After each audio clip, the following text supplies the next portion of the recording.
দূরের এক জঙ্গলে মিনু কবুতর ও রিঙ্কুর বাসা ছিল খুবই কাছাকাছি। একদিন মিনু কবুতর, রিঙ্কু, তোর কিছু সংরক্ষণ করা খাবার থাকলে আমায় দিবি। আমার খুব জোরে খিদে পেয়েছে রে, আমি সকাল থেকে কিচ্ছু খাইনি। আমার কাছে তো কোনো খাবার নেই মিনু দিদি, যা ছিল কালই শেষ হয়ে গেছে।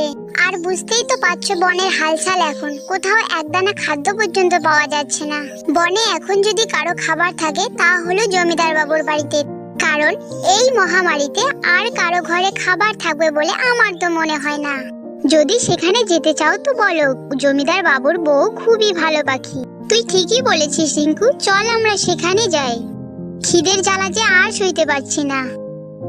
দুজনেই সেই জমিদার বাবুর বাড়িতে যেতে লাগলো। জমিদার বাবুর বাড়িটা ছিল তাদের বাসা থেকে বেশ খানিকটা দূরে।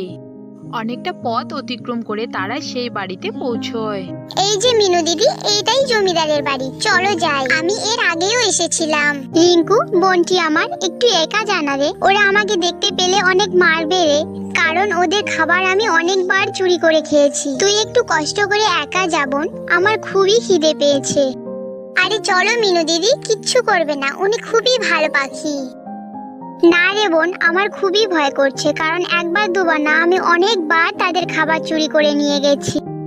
রিঙ্কু মিনু কবুতরের এমন কথা শুনে একলাই ভেতরে যেতে রাজি হয়ে যায়, কারণ সে এর আগেও এসেছিল। রিঙ্কু বাড়ির ভেতরে চলে যায়। মাজি, আমি সকাল থেকে কিচ্ছু খাইনি, তুমি আমাকে একটু খেতে দেবে? খিদের জ্বালা সহ্য করতে না পেরে আমি তোমার কাছে ছুটে এসেছি মাজি। সে খুবই ভালো করেছো রিঙ্কু, তুমি বসো, আমি এক্ষুনি খাবার নিয়ে আসছি। টুনি রিঙ্কুকে অনেক যত্ন সহকারে খেতে দেয়। এই নাও রিঙ্কু, পেট ভরে খেয়ে নাও। আমি একা খাবো না মাজি, আমার এক বন্ধু সেও না খেয়ে আছে, আমি খাবারটা নিয়ে যাব। আচ্ছা ঠিক আছে রিঙ্কু, নিয়ে যাও। রিঙ্কু খাবারটা নিয়ে চলে আসে। রিঙ্কু, তুমি তো জানো আমি খুবই ক্ষুধার্ত, তুমি জল নিয়ে আসো, আমি এই খাবারের পাহারা দিচ্ছি। ঠিক আছে মিনু দিদি। মিনুর এমন কথা শুনে রিঙ্কু জল আনতে চলে যায়। এদিকে মিনু ছিল খুবই লোভী কবুতর। আহা, কতদিন এত সুন্দর খাবার খাইনি। রিঙ্কু জল আনতে আনতে আমি সব খাবার একাই খেয়ে ফেলবো, খুব মজা হবে। যাই হোক, আমি খাওয়া শুরু করে দেই, আমার যে আর তর্স হচ্ছে না। মিনু কবুতর সব খাবার একাই খেয়ে ফেলে।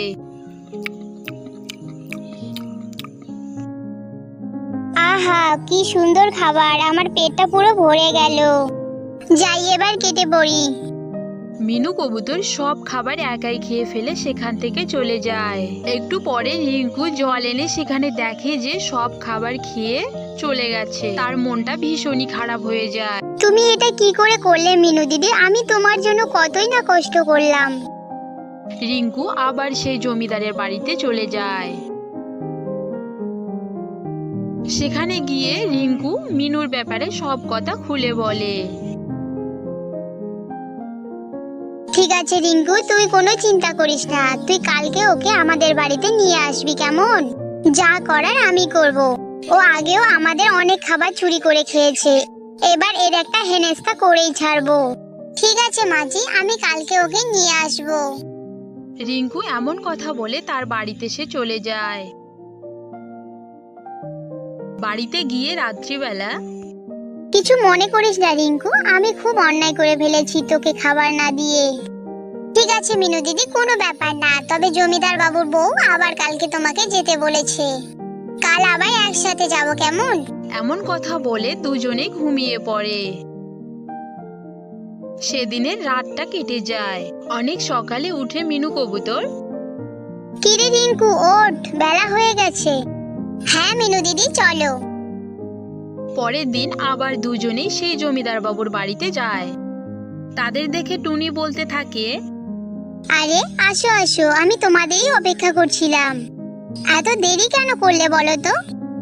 মিনু কবুতর সেই খাবার দেখে লোভ সামলাতে না পেরে আগে আগেই চলে যায়। যেই না এগিয়ে গেছে অমনি টুনি তাকে ধরে মারতে থাকে। মরে গেলাম গো রিঙ্কু, আমাকে বাঁচাও। অনেক মার খাওয়ার পর মিনু সেখান থেকে বেরিয়ে চটজলদি করে চলে যায়। তো বন্ধুরা, আমরা কখনোই অন্যায় কাজ করব না।